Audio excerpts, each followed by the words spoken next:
제가 직접 소통할 수 있는 시간이 좀 부족하다 보니까 이렇게 영상으로라도 여러분들에게 궁금한 부분 좀 설명드리고, 많이 받는 질문 중에 여러 개가 있는데 하나씩 차근차근 짧게 설명해 드릴게요. 첫 번째는 일단은 영어 유치원을 보내야 할까, 이런 거 되게 많이 물어보시거든요. 많으면 영어 유치원 3년차, 뭐 짧게 다니면 1, 2년 이렇게 다니잖아요. 첫 번째는 영어 유치원 다니는 만큼 효과가 있는지 가장 많이 물어봐요. 즉 가성비가 좋냐고 물어보는 거예요. 솔직히 말하면 가성비는 나쁩니다.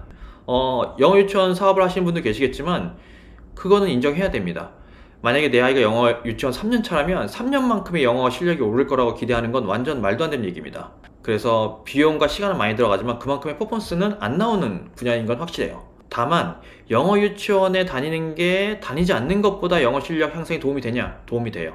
영어 유치원을 안 보내는 것보다, 그냥 집에서 영어로 하는 것보다 영어 유치원을 가는 게 실력 향상에 도움이 되냐? 네, 도움이 됩니다. 대신 비용과 시간이 그 실력 향상에 비해 비싼 건 맞아요. 그러나 그 나이대와 그런 상황을 생각했을 때는 그건 어쩔 수 없는 부분일 수도 있습니다. 영어 유치원 입장에서는 나쁘다는 게 아니에요. 그 대신 알고 학부모로서 선택을 해야 된다는 거죠. 그러다 보니까 무리해서 영어 유치원에 보낼 필요는 없습니다. 자기 아이가 준비도 안 됐고 또는 불안한 마음에 보내실 필요는 없다는 거예요. 만약 금전적인 여유가 충분히 있는 사람이에요. 그런데 해외로 나가는 건 좀 힘든 상황. 그래서 한국의 생활을 유지하면서 영어를 좀 더 노출을 높여주고 영어적인 학습을 조금 미리 해보고 싶은 사람, 그런 경우에는 영어 유치원이 생각보다 좋은 선택일 수 있어요. 대신 영어 유치원마다 갖고 있는 문화나 방향이 좀 다를 거예요. 요즘엔 되게 다양하게 종류가 있거든요. 그래서 뭐 미국 방식으로 하냐, 영국 방식으로 하냐, 문화예술을 중심으로 하냐, 활동을 하냐, 뭐 이런 것들 있잖아요. 그 과정 안에 보통 한 3개에서 5군데 정도는 알아보시고, 더 중요한 건 여러분 아이에게 맞는 방식이 제일 좋은 방식임을 절대 간과해서는 안 돼요. 제일 큰 학원, 제일 비싼 학원, 옆집 아이가 효과가 있었던 학원, 이런 거 말고 내 아이한테 맞는 학원이 최고의 학원입니다. 그죠? 그건 초등학교, 중학교 가서도 마찬가지예요. 강제로 보내면 효과 없습니다. 내 아이가 그냥 영어를 못하는데 영어 여기다 때려 집어넣으면 영어 잘하겠지? 절대 효과 없어요. 영어를 더 싫어하게 만들기 때문에 그런 건 차라리 안 하는 게 낫습니다. 요걸 조금 더 현실적으로 적나라하게 얘기 드리면, 아이가 막 거부 반응이 있는 게 아니라면 돈 있으면 그냥 보내시고, 대신 돈과 시간만큼의 효과를 내 아이가 볼 거라는 생각을 하지 마세요. 초등부 저희 학원 왔을 때 어머니가 우리 아이가 영어 유치원 3년 다녔는데 영어를 잘 못해요.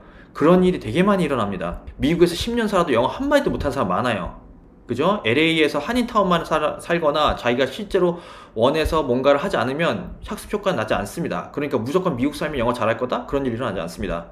반드시 노력해야 되고, 그게 공부든 활동이든 노력해 줘야 되는 거예요. 두 번째 상황은 중간인 경우, 꼭 영어 유치원을 보내지 않고 할 수 있는 다른 2차적인 방법을 선택해 보라는 거예요. 그게 가성비가 더 높으니까.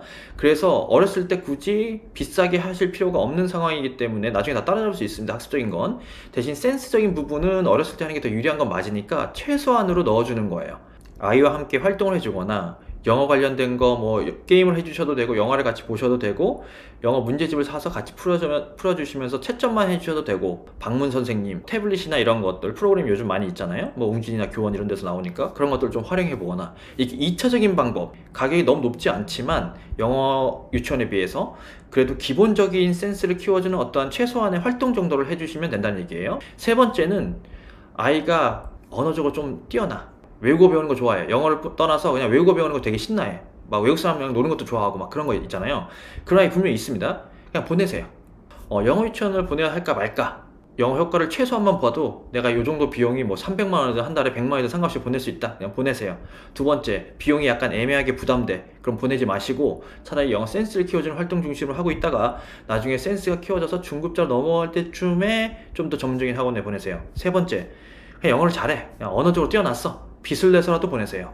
이해되셨죠? 그 정도 수준이라고 생각하시면 되고, 다음 시간에는 영어 원어민 선생님한테 수업을 듣는 게 더 좋나요? 아니면 한국 사람한테 배우는 게 좋나요? 또는 수업 자체를 영어로만 하는 게 더 좋나요? 한국어를 섞는 게 좋나요? 이런 거 많이 물어보시거든요.